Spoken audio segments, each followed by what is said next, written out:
Please, if we cannot maintain order and decorum, I will have this chamber cleared. Just listen. If you cannot remain calm and in order, I will have this chamber cleared. I'm not going to clear it.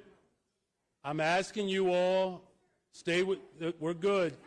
Listen, look this way, please. Look this way, please. If you cannot maintain some level of decorum, I will clear this chamber.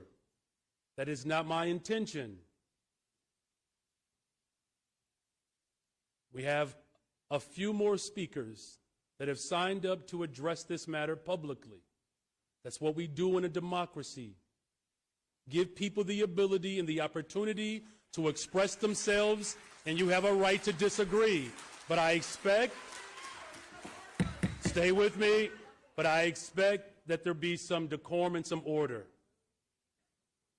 That is what I'm asking of this body. Mr. Clerk, would you please call the next public speaker? The next speaker today is Noor Hassan.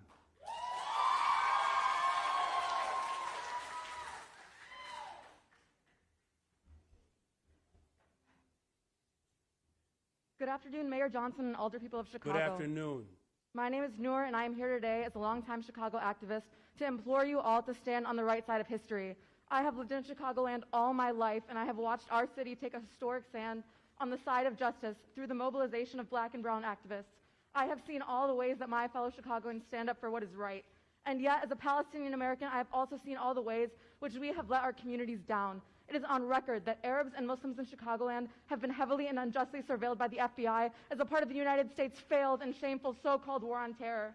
I grew up in the shadow of a world which used blatant propaganda and racist lies to manufacture consent for decades-long wars in the Middle East, and which led to historic levels of hate crimes against those racialized as Muslim. And now I am witnessing an eerily familiar sensation in the wake of violence that has broken out in Israel and Palestine. I am frankly terrified of what I have seen in the news this past week, where we could be mourning the tragic loss of life and calling for diplomatic solutions for peace. I have only seen blatant propaganda and racist lies about Palestinians and Muslims in the media. Once again, lies about rape, lies about decapitated babies, which even the Israeli media itself refused to confirm is true, which even President Biden couldn't confirm is true. When will we learn from our mistakes?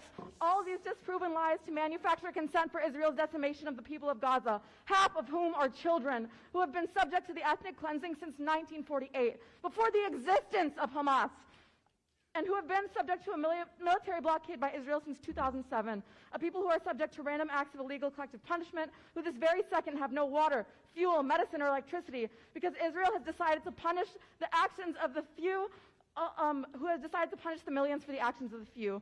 There is white phosphorus currently raining down on Palestinians, a war crime, and you are talking about both sides?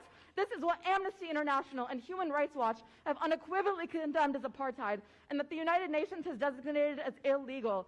This is what Malcolm X, Muhammad Ali, Angela Davis, and Nelson Mandela have dedicated their lives to speaking out against. These are the allies of the Palestinian struggle. These are the people who know the right side of history. And you sit here debating which side you want to be on? I am terrified. These are the sorts of events, the kinds of behavior, the kinds of rhetoric that led to the murder of over 1 million innocent Iraqi civilians and the surveillance of millions of innocent black and brown people in America. We are at a key moment in our history where we can make the same mistakes again, or we can choose honesty and justice, where we could be mourning the loss of innocent life, where we could be speaking out about the occupation Palestinians are barely surviving under. We are instead considering as a city to pass a horrific and one-sided resolution introduced by Alderman Silverstein, which completely erases the victimhood and humanity of Palestinians who have died as well. We are barely sympathized with as a people when we are alive. Now we cannot even be mourned in death. This is despicable. Alder people, I implore you to say no to this resolution and work with us to draft a better one. Thank you for your time, and please vote no. Thank you.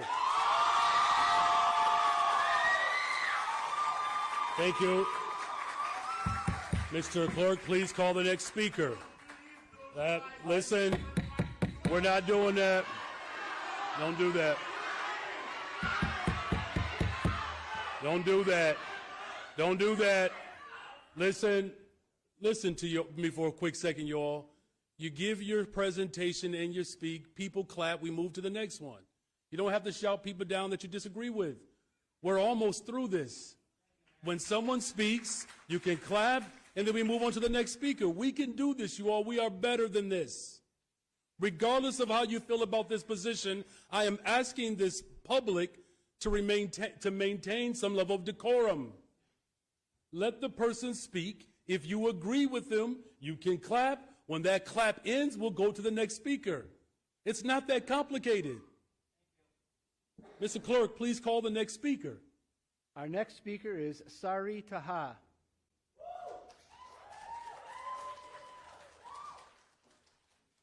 And by the way, I appreciate the snaps because it's a little more subdued. Thank you.